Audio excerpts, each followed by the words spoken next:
Olá, pequeno gafanhoto! Seja bem-vindo a mais uma aula do seu curso em vídeo de Python. O meu nome é Gustavo Guanabara, eu sou o seu professor e estamos ainda no Mundo 3 e chegamos agora a mais uma aula onde a gente vai começar a ver mais uma estrutura de dados composta. Se você se lembra muito bem, esse Mundo 3 começou com a aula de tuplas. Depois de tupla, nós passamos para 2 aulas de lista, porque lista foi um assunto bem extenso. E agora nós chegamos a mais um assunto. Chegamos à fase 19 do seu curso de Python, Mundo 3, e agora nós vamos falar sobre variáveis compostas, que são os dicionários, ó, aqui embaixo. E basicamente, essas são as 3 estruturas compostas que existem no Python. Existem as tuplas, as listas e os dicionários. Eu gosto sempre de explicar nessa ordem, porque tudo aquilo que você aprendeu em tupla você aplica para lista, todos os conceitos que você aplicou em lista, em 2 aulas de lista, você vai aplicar em dicionário, e aí você vai conseguir entender o todo. Cada uma das estruturas de dados tem suas funcionalidades, tem suas vantagens e desvantagens nas aplicações em determinadas soluções. E mais uma vez dizendo, você precisa ter assistido todas as aulas desse mundo para poder fazer essa aula. Não adianta você pular todos os vídeos de estruturas compostas anteriores, que são as tuplas e as listas, e tentar entender o que é dicionário. Se você tentar fazer isso sem fazer nenhum exercício daqueles que a gente viu durante esse mundo, você com certeza vai se enrolar. Então para de preguiça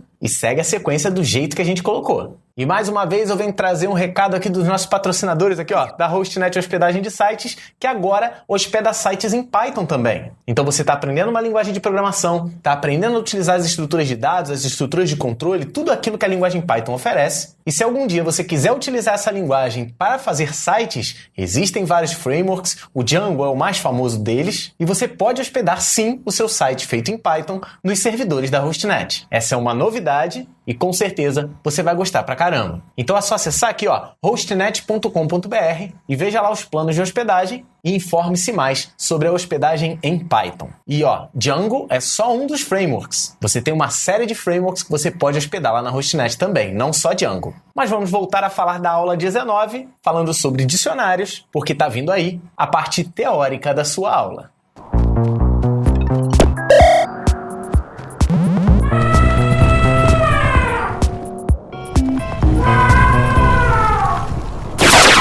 Já estamos aqui no ambiente, minha cabeça já apareceu aqui no cantinho. E como sempre, vamos dar aquela relembrada básica para você entender o que é uma estrutura composta. A gente viu na aula passada como declarar listas, na aula passada e na retrasada. Então, por exemplo, ali, ó, acabei de declarar uma lista chamada dados. Então, o que vai acontecer? Na memória lá do seu computador, ele vai criar uma variável dado, só que essa variável dado ela pode conter vários valores, porque ele é uma lista de valores. Eu posso adicionar itens nas listas usando o comando append, o método append do objeto dados, e eu estou adicionando Pedro ali. O que vai acontecer na estrutura que está aqui do lado? Simples. Ele vai criar o item 0, o elemento 0 da minha lista, e no elemento 0 eu vou colocar Pedro. Se eu fizer dados.append 25, ele vai criar mais um item, que é o item 1, e dentro do item 1 ele vai colocar o valor 25. Se eu quiser exibir dados, por exemplo, se eu der print nos dados de índice 0, ele vai me mostrar o valor Pedro, que é quem está no índice 0. É só você verificar, ó, aqui, ó, você pode verificar que o Pedro está no índice 0.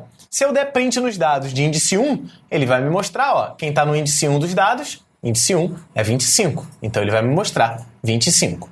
E aí o que a gente discutiu na aula anterior, e que era um pequeno problema, era o seguinte, seria muito mais legal que cada um dos elementos, em vez de, por exemplo, aqui Pedro, em vez de ser reconhecido pelo índice 0, fosse reconhecido como, por exemplo, um nome. Aqui o 25, em vez de índice 1, fosse reconhecido como idade. Então, nas listas, eu tinha a obrigação de ter índices numéricos. E se eu quisesse ter índices literais, né, que são letras ou palavras? Como que eu faço isso? A resposta para isso no Python tem um nome, se chama dicionário. Então, os dicionários são estruturas de dados semelhantes às tuplas e às listas, só que dessa vez eu consigo ter índices literais. Eu consigo personalizar os índices. E como você sabe, você é esperto e está fazendo todo o curso com a gente tem lá as tuplas, as listas e os dicionários. Na hora de programar, para eu declarar uma tupla, para eu identificar uma tupla, é só eu utilizar parênteses, como está aparecendo aqui do lado. As listas, nas últimas 2 aulas, você viu que elas são identificadas pelos colchetes. E os dicionários, como será que eles são identificados?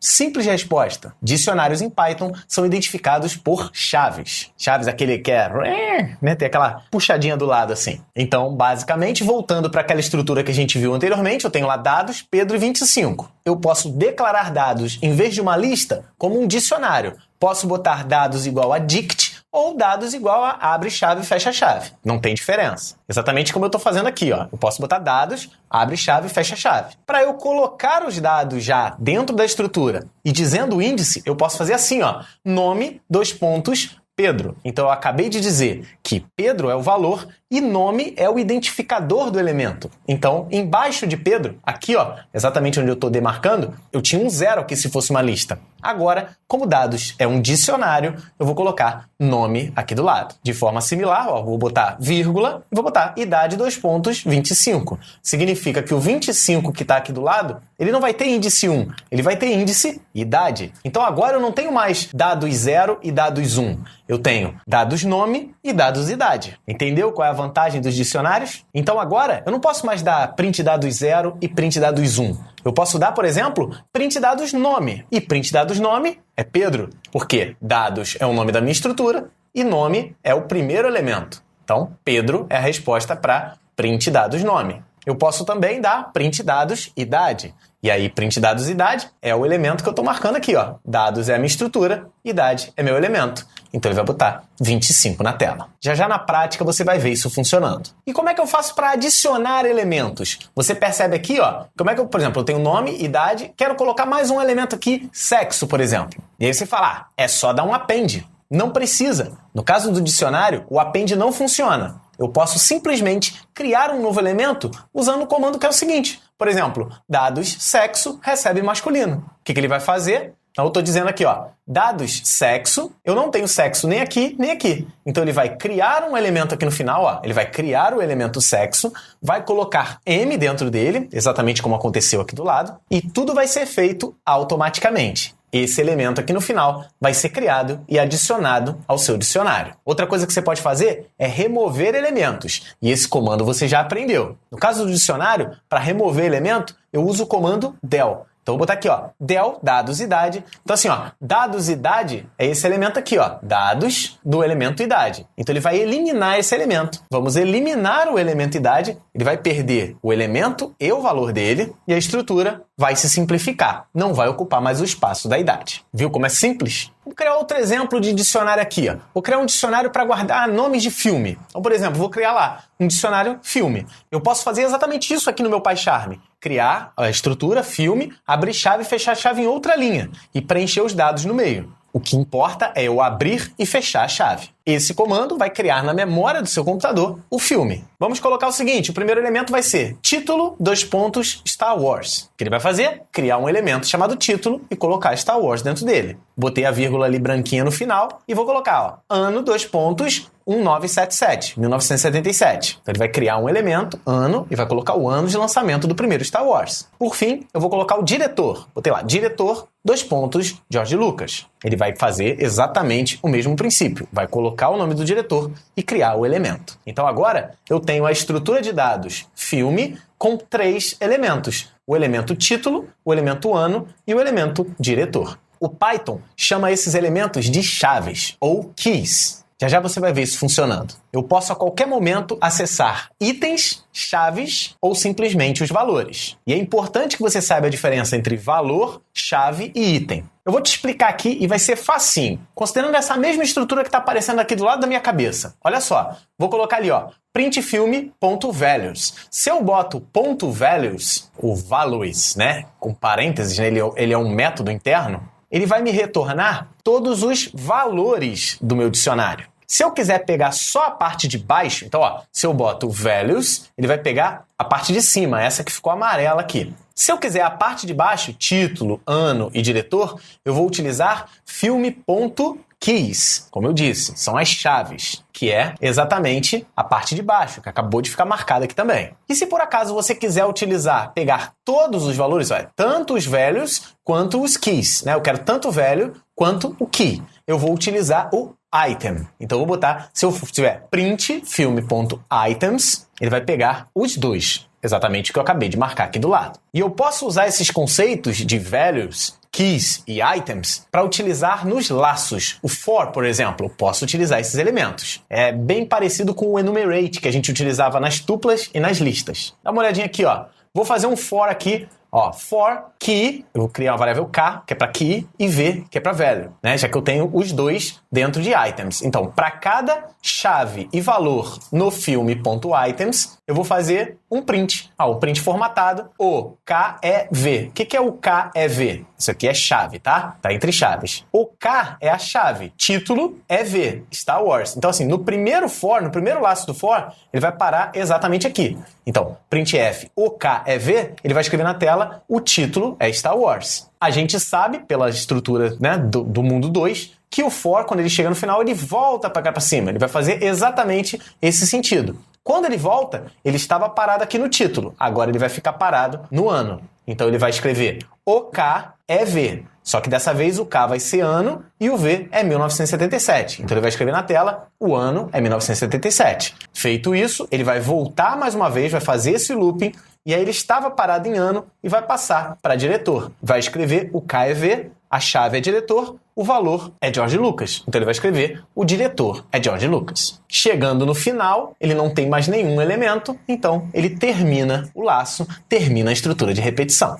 Muito simples o uso de dicionário. Daqui a alguns instantes você vai ver isso na prática, assim que você abrir o PyCharm e começar a colocar em prática. Mas antes de terminar, eu quero falar só mais uma coisinha. Assim como a gente viu na aula passada, você pode juntar listas, tuplas e dicionários. Você pode juntar todos eles. Por exemplo, você pode ter uma estrutura assim, ó. Vou pegar, tá lá no cantinho. É o dicionário que a gente acabou de criar. Eu posso criar uma lista chamada locadora. Criar um elemento, dar um append no elemento, que é exatamente o meu dicionário que está aqui em cima. Então eu posso criar uma lista onde cada elemento tem um dicionário dentro. Então eu tenho locadora 0, é o filme Star Wars. Posso criar a locadora 1 e posso criar a locadora 2, aqui que eu acabei de criar aqui embaixo de mim. Isso é, o filme 0 é Star Wars, o filme 1 é o Avengers, de 2012, dirigido pelo Joss Whedon, e o terceiro ali, ó, Matrix, de 1999, dirigido pelos irmãos Wachowski. Agora, eu tenho uma estrutura de lista, locadora seria uma lista, e eu teria 3 elementos, o elemento 0, o elemento 1 e o elemento 2.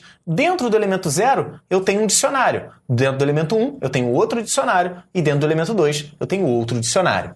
Percebe que as listas são identificadas por números e os dicionários são identificados por textos. Não só textos, podem ser números também. Mas nesse meu exemplo aqui, por textos, por valores literais. Ou melhor dizendo, por chaves literais. Então eu posso fazer um print, dá uma olhada aqui. Print locadora 0 ano. O que seria print locadora 0 ano? 0 é a referência externa. 0 é esse elemento aqui. Ano é o ano que está dentro do elemento 0, 1977. Então, nesse caso, print locadora 0 ano ficaria 1977. De maneira similar, dá uma olhada ali, ó. Um print locadora 2 título. O que seria print locadora 2 título? É só você analisar, ó. Dá uma olhadinha. O elemento 2 é esse elemento aqui. O título é Matrix. Então, locadora 2 título vai ser Matrix. Deu para entender? Na hora que a gente começar a colocar em prática, eu mostro como você declara e como você usa esse tipo de estrutura que está aparecendo aqui. E por falar em parte prática, ela está chegando aí. Então já abre o seu PyCharm e vamos começar a trabalhar.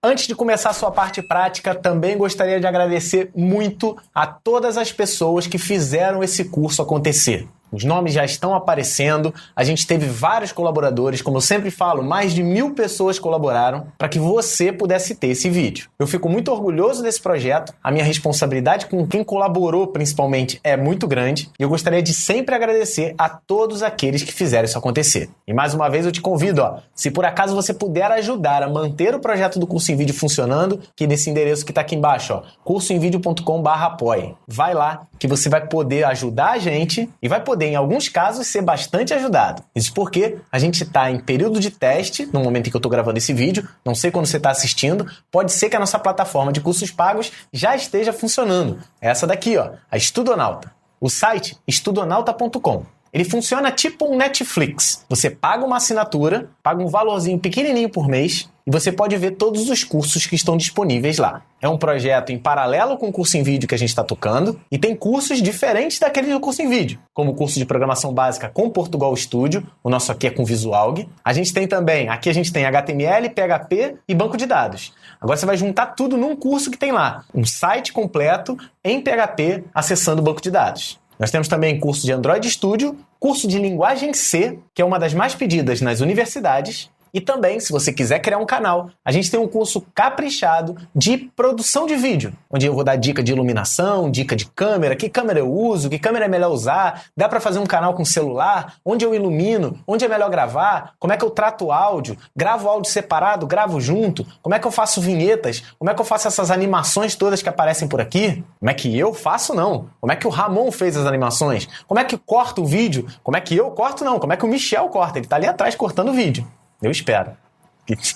Senão ele está fazendo coisa errada. E está aparecendo no vídeo. Então tudo isso está ensinado lá no Estudonauta. Se você acessar cursoemvideo.com/apoie, verifica lá se tem um plano que é o apoiador teste, que é beta tester, alfa tester, não sei quando você está assistindo. Se tiver vaga, pode assinar que os cursos lá têm a mesma qualidade daqui. Se bobear, lá é até um pouquinho melhor. Não sei se melhor, mas a qualidade está mantida. Mas vamos parar de conversa e vamos diretamente para o PyCharm colocar tudo isso que a gente aprendeu de dicionário em prática. Já estou aqui, já criei o aula 19 e vamos declarar um dicionário simples. Então olha aqui, vamos criar aqui pessoas. E aí pessoas é um dicionário, certo? Se ele fosse uma tupla, declarava assim. Se ele fosse uma lista, declarava assim. Já que é um dicionário, declara assim, com chaves. E aí eu vou colocar os elementos aqui, Pessoas vão ter nomes, o nome vai ser Gustavo, vírgula, sexo vai ser masculino e vai ter idade. Idade, vou botar minha idade real, tá? 22. Vou dar um espacinho aqui que ele tá reclamando e eu vou dar print pessoas. Se eu der print pessoas, olha só o que ele vai fazer, Vamos executar, botão direito, run. Ele vai dar, mostrou, nome é Gustavo, sexo é masculino, idade é 22. Então eu fiz isso. Se eu quiser, eu posso mandar mostrar, Se eu mandar mostrar, por exemplo, pessoas 0, olha o que ele vai fazer. Vou executar. E ele deu erro. Isso porque eu não tenho pessoas 0. O elemento 0 é o nome. Então tem que colocar nome. Na hora de executar, tá lá, Gustavo.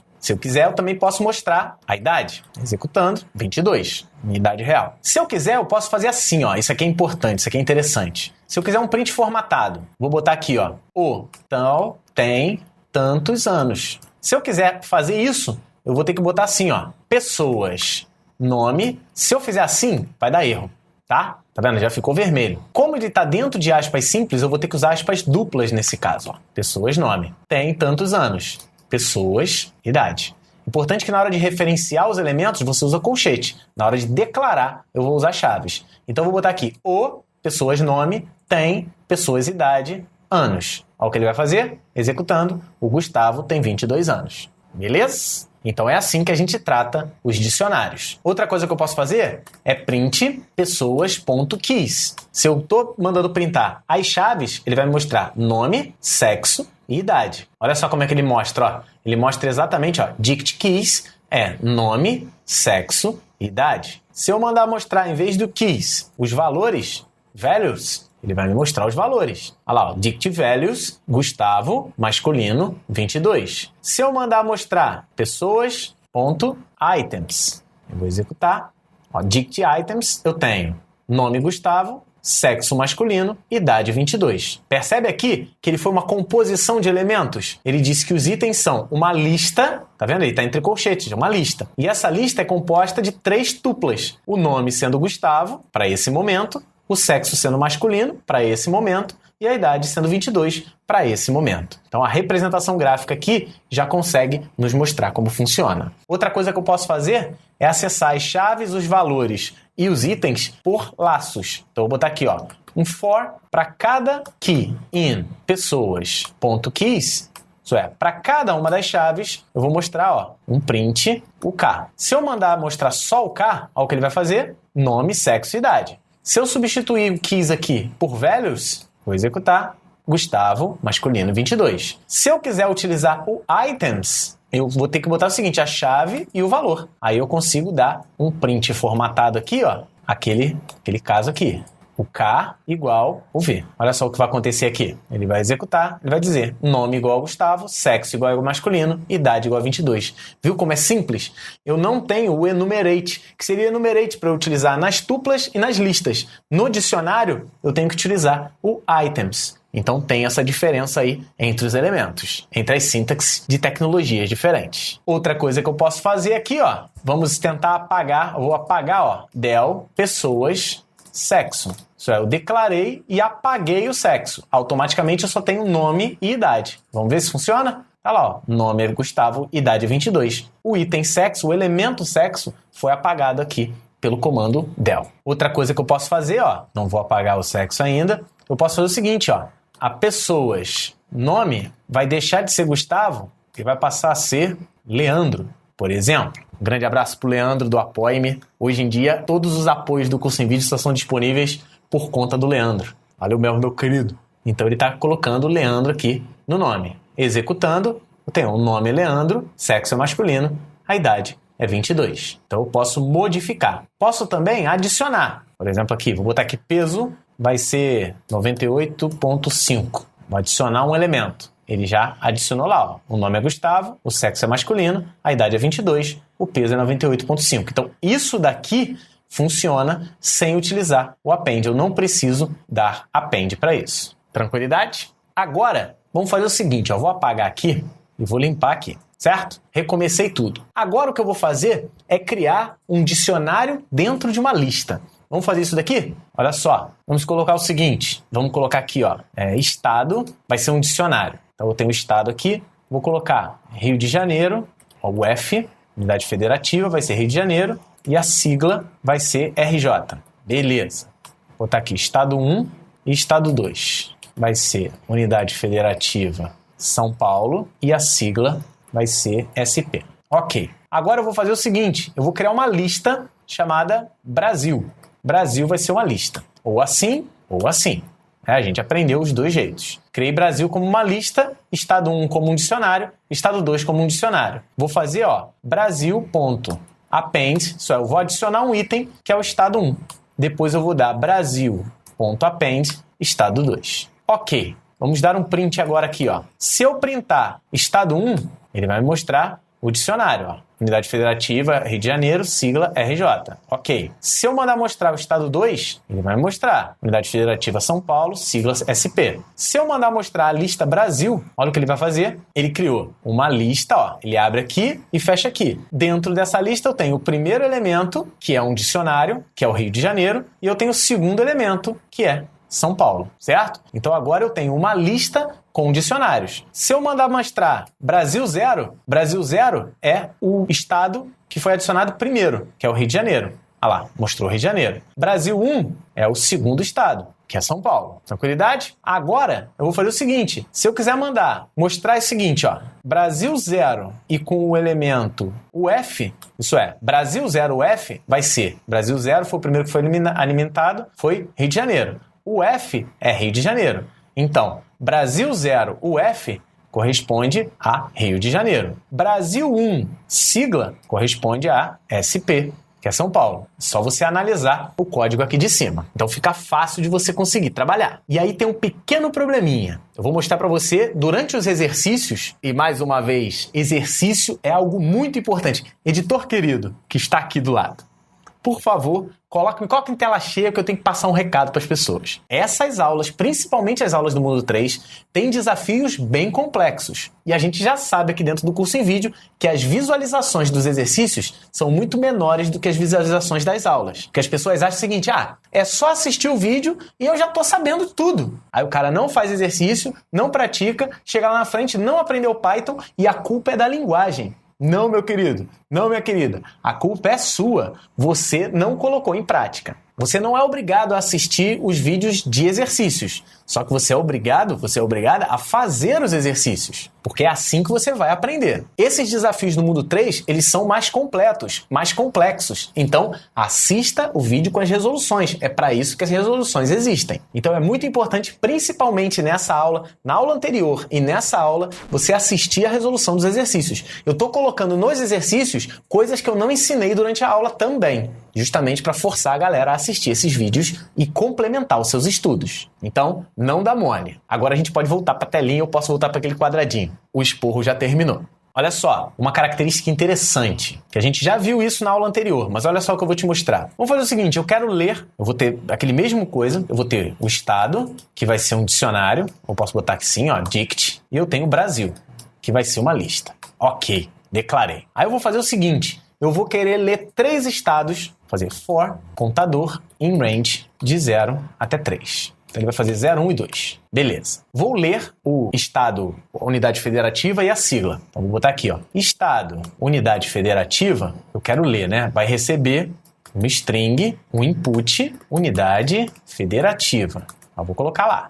Estado, ponto, sigla, vai ser também um str, input, sigla do estado. Ok. Aí ele vai perguntar isso aqui 3 vezes, certo? Quando eu leio a unidade federativa e a sigla do estado, eu tenho que adicionar ele aqui ao Brasil, né? Então eu vou botar aqui, ó, Brasil.append, já que ela é uma lista, e eu vou adicionar o estado. Aí eu dei o append aqui. No final, eu vou mandar mostrar o Brasil. Parece que isso aqui vai dar tudo certo, né? A gente vai ter um problemão, a gente vai ter problemas aqui, olha só. Então são 3 estados que eu quero fazer. Então vou executar, vou colocar aqui, unidade federativa, Minas Gerais. Sigla do estado, MG. Unidade federativa, Paraná, PR. Vou colocar aqui, Acre, AC. Já fiz os 3, certo? Na hora de mandar mostrar, olha o que ele fez. Ficou Acre, Acre e Acre. Por que Acre, Acre, Acre? Lembra na lista que eu tinha que fazer a cópia, o fatiamento dos dados? Fazendo assim, ó, estado, e assim, ó, botava assim, tá? O fatiamento dos dados. Isso porque eu não estou fazendo a relação entre a lista e o dicionário. Eu simplesmente quero criar uma cópia dele. O problema é que se eu fizer isso num dicionário, simplesmente eu não posso, ó, o estado não é um dicionário, eu não posso fazer fatiamento. Vamos fazer o teste aqui? Vou botar aqui, Minas, MG, ó, já deu erro aqui, eu não posso fazer fatiamento. Como eu posso fazer uma cópia de um elemento sem usar fatiamento? No caso do dicionário, existe um método interno, que é o método .copy. Então, agora eu posso copiar o conteúdo e aí sim vai funcionar sem problema nenhum. Vamos executar. Unidade federativa, Minas, MG, Acre, AC, Goiás, GO. Tá lá, ó. Agora ficou Minas, MG, Acre, AC, Goiás, GO, certo? Então funcionou sem problema. Eu poderia fazer mais bonitinho, ó.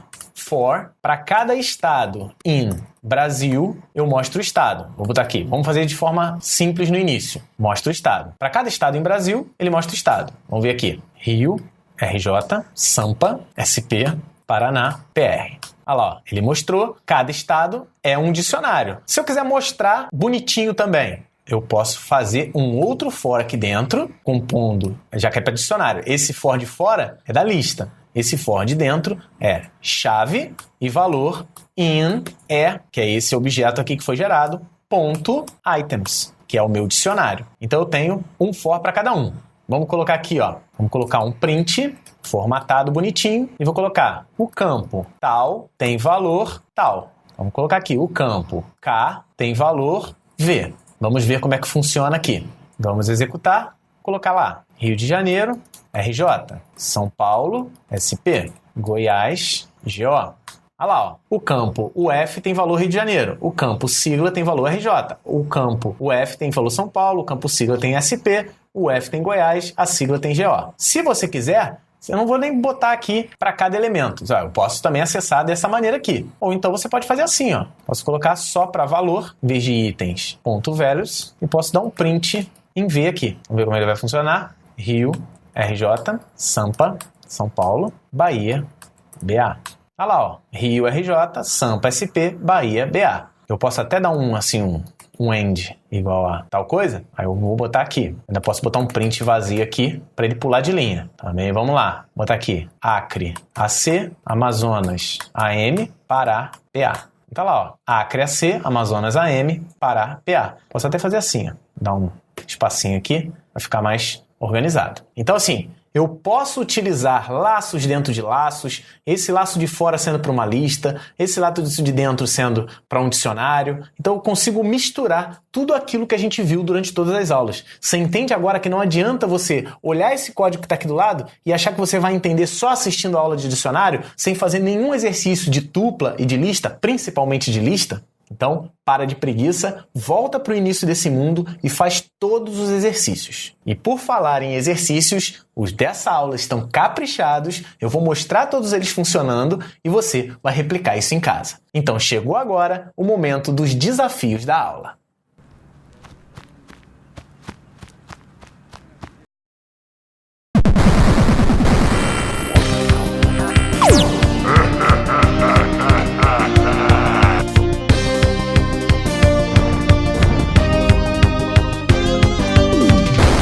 Eu acabei de dizer, os desafios dessa aula estão caprichados e a exemplo das aulas desse mundo, tanto de tupla quanto de lista parte 1 quanto de lista parte 2, temos 6 desafios para você cumprir. Na aula passada a gente parou no 89 e agora está vindo aqui o exercício 90. O exercício 90 pede o seguinte: faça um programa que leia nome e média de um aluno, simples, guardando também a situação desse aluno. Então você não vai perguntar a situação desse aluno, você vai perguntar o nome e a média. Se a média for 7 ou mais, ele está aprovado. Se a média for abaixo disso, ele está reprovado. Vamos fazer dessa maneira. E eu vou guardar tudo isso em um dicionário. No final, mostre o conteúdo da estrutura na tela. Simples assim. Vamos ver esse exercício funcionando. Então, olha, ele vai fazer para um aluno só. Nome: Joaquim. Média de Joaquim, viu? Tenta replicar essa experiência aí. Média do Joaquim, sei lá, 4,5.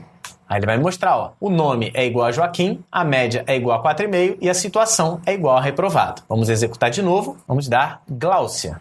Gláucia tirou 8,5. O nome é igual a Gláucia, a média é igual a 8,5 e a situação é igual a aprovado. Esse exercício é um pouco mais fácil, mas eu quero que você tente fazer e replicar exatamente essa experiência. Por exemplo, nome, Gláucia. Qual foi a média de Gláucia? Replica essa experiência aí na sua casa. Desafio 90, espero que você cumpra. Esse é molinho. A gente vai piorar um pouquinho mais agora. O 91 diz o seguinte: crie um programa onde 4 jogadores joguem um dado, isso é, cada um vai jogar um dado. O dado está entre 1 e 6, né? Vai cair entre 1 e 6. E tenham resultados aleatórios. Então a gente vai ter que utilizar o RandInt, que a gente usou em vários mundos, desde o mundo 1, se eu não me engano, a gente está utilizando. Então a gente vai utilizar a biblioteca Random para isso. Então, beleza. Guarde todos esses resultados em um dicionário. Então, você vai ter o dicionário lá, o jogador 1, jogador 2, jogador 3, jogador 4, cada um dos itens, e aí eu vou sortear um valor para dentro de cada um deles. Vou guardar tudo no dicionário. No final, coloque esse dicionário em ordem. Cara, botar um dicionário em ordem não é tão simples quanto você pensa. Só que isso eu não coloquei durante a aula, porque eu quero muito que você veja o vídeo do Desafio 91. Então dá uma olhada na playlist,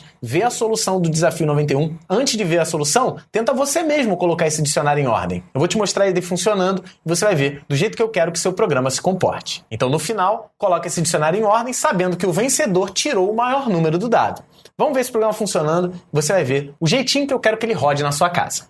Então, ó, eu tô com o programa funcionando, ele não começou a ser executado. Quando eu apertar o play, ele não vai ler nada, esse programa não vai ler nada. Ele simplesmente vai gerar os valores. Então, ele vai gerar 4 valores, né, de dado. Então, ele vai gerar 1 até 6, né? Jogou um dado, vai cair lá, de 1 até 6. 1, 2, 3, 4, 5 ou 6. Valores aleatórios. Vou executar, note que vai ter pausas, então eu quero que você replique essa experiência. Vamos lá, play. Jogador 1 tirou 6, o 2 tirou 1, o 3 tirou 6, o 4 tirou 5. Em primeiro lugar está o jogador 1, em segundo lugar está o jogador 3, em terceiro lugar o jogador 4, em quarto lugar o jogador 2. Beleza? Então eu quero é isso. Cada um jogou um dado e ele vai colocar em ordem aqui. Vamos ver outro exemplo? Então falou 5, 2, 6 e 1. Tá lá, vamos ver o ranking. Em primeiro lugar tirou 6, o segundo tirou 5, o terceiro tirou 2 e o 4 tirou 1. Então, ó, jogador 3 com 6, jogador 1 com 5, jogador 2 com 2, jogador 4 com 1.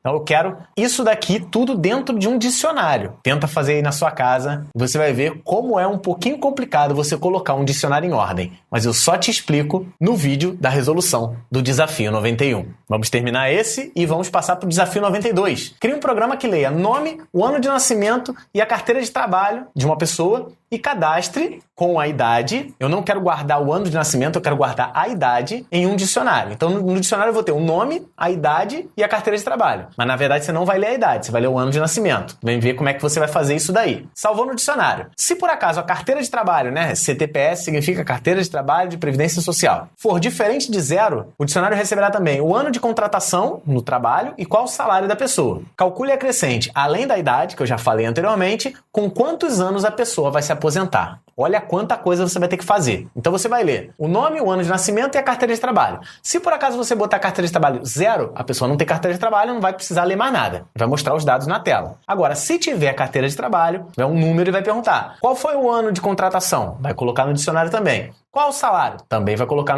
no dicionário. E vai colocar também no dicionário com quantos anos a pessoa vai se aposentar. Sabendo, vamos considerar aqui que a pessoa se aposenta depois de 35 anos de colaboração. Eu sei que tem isso, tem várias variantes, principalmente o sexo, mas não vamos entrar nisso. Considera o seguinte: para se aposentar é 35 anos de contribuição. Ou seja, a partir do momento que a sua carteira está assinada. Beleza? Vamos ver esse programa funcionando. Então já estamos aqui, ó. Vou pedir o nome da pessoa, botar aqui, Gustavo.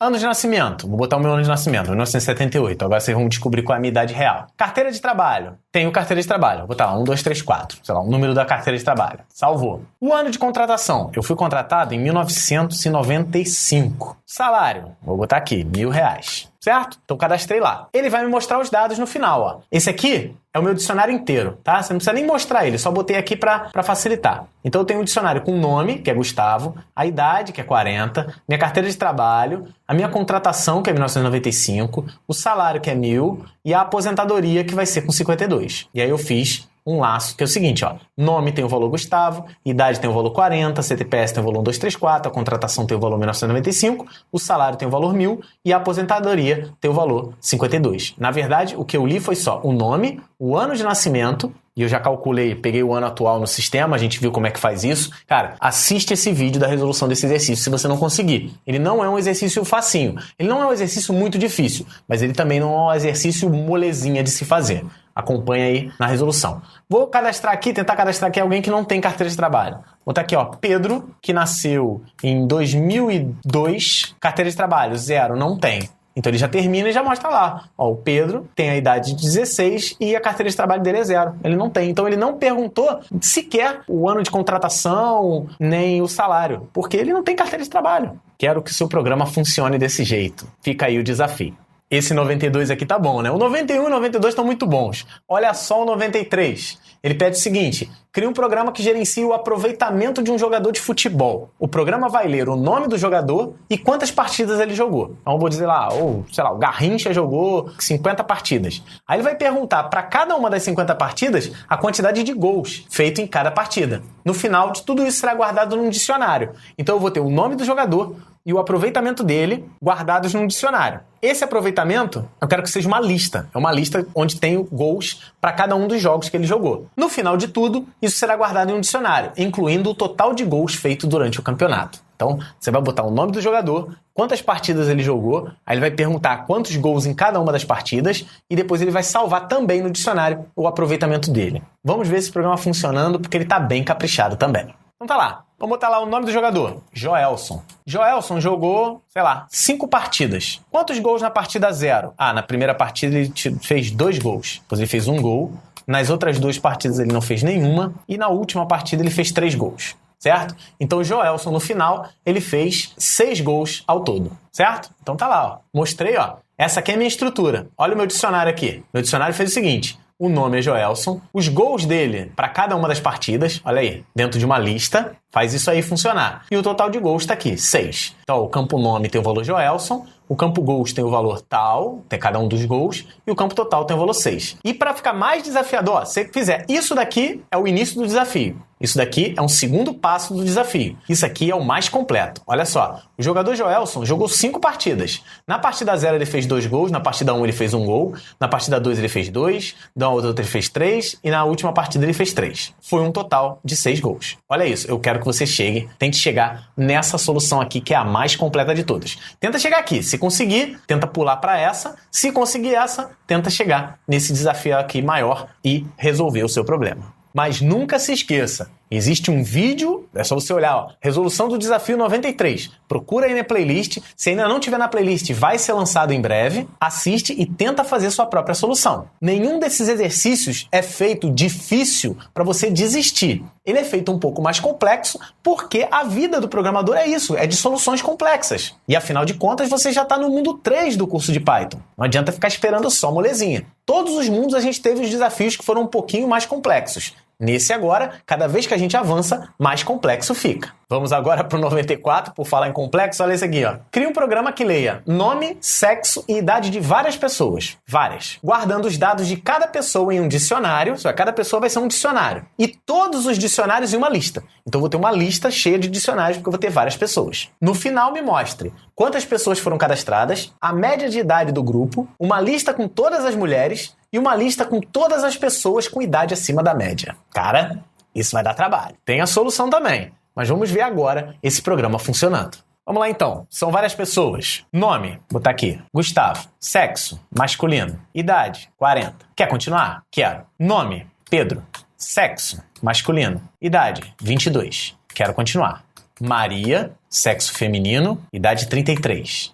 Quero continuar. Paula, feminino, idade 12. Não quero continuar. Então eu tenho Gustavo, Pedro, Maria e Paula. Eu vou ter que somar essas idades para calcular a média do grupo. Então, ele vai fazer tudo isso e vai mostrar o resultado. Ó. O grupo tem 4 pessoas, ok. A média de idade é 26,75 anos, me mostra a média de idade. As mulheres cadastradas foram Maria e Paula, certinho, ó, Maria e Paula. A lista de pessoas que estão acima da média, eu tenho Gustavo, do sexo masculino, idade 40, e eu tenho Maria, do sexo feminino, com idade igual a 33. Então, esse programa aqui, cara, ele ficou bem completão, e eu quero que você replique essa experiência na sua casa, no seu Pai Charme. Mas pode ter certeza, vai ter um vídeo da solução desse exercício diretamente no canal do Curso em Vídeo. É só procurar. Esse aqui não se espanta com o tamanho do enunciado. A solução, ela é bem legal. Não é uma solução, mais uma vez, vai dizer, facinha, molezinha, que qualquer pessoa sabe fazer. Se você se enrolar, não tem problema, a gente está aqui para te ajudar. E se você conseguiu, coloca aqui nos comentários a sua solução. Vamos partir do 94 para o último desafio dessa aula, que é o desafio 95. Dá uma olhada lá, ó. Aprimore o desafio 93, que foi aquele do jogador de futebol, isso é, você vai pegar o desafio do jogador de futebol e vai colocar coisas a mais. Que coisas são essas? Na verdade, eu quero que funcione agora para vários jogadores, incluindo um sistema de visualização de detalhes de aproveitamento de cada jogador. Como é que é isso? Como é que eu vou fazer esse exercício maior? Dá uma olhadinha nele funcionando aqui e você vai tentar replicar isso na sua casa. Então tá lá, ó. Vamos botar o nome do jogador. Vou botar aquele Joelson de novo. Joelson, quantas partidas o Joelson jogou? O Joelson jogou 2 partidas. Ele fez 3 gols na primeira e 2 gols na segunda. Ok, quer continuar? Quero. Nome do jogador? Pedrão. O Pedrão jogou 3 partidas. Fez 2 gols na primeira, 0 gols na segunda e 4 gols na terceira. Quero continuar. Depois teve o Wesley. Jogou 4 partidas, não fez nenhum gol em nenhuma delas. Ruim pra caramba. E não quero continuar. Tem os 3 jogadores, Joelson, Pedrão e Wesley. Ele vai me mostrar lá, ó. Ele mostrou uma tabela com o código, o nome, quantidade de gols e o total de gols desse cara. Então eu tenho o código 0, o código 1, o código 2. Vou mostrar dados de qual jogador? Vou mostrar os dados do Pedrão. 1. Olha lá, ó. Levantamento do jogador Pedrão. No jogo 0 ele fez 2 gols, no jogo 1 ele fez 0 gols e no jogo 2 ele fez 4 gols. Vou mostrar agora o do Wesley. 2. Levantamento do jogador Wesley. Não fez gol nenhum. Vou fazer o levantamento de um jogador que não existe, por exemplo, 5.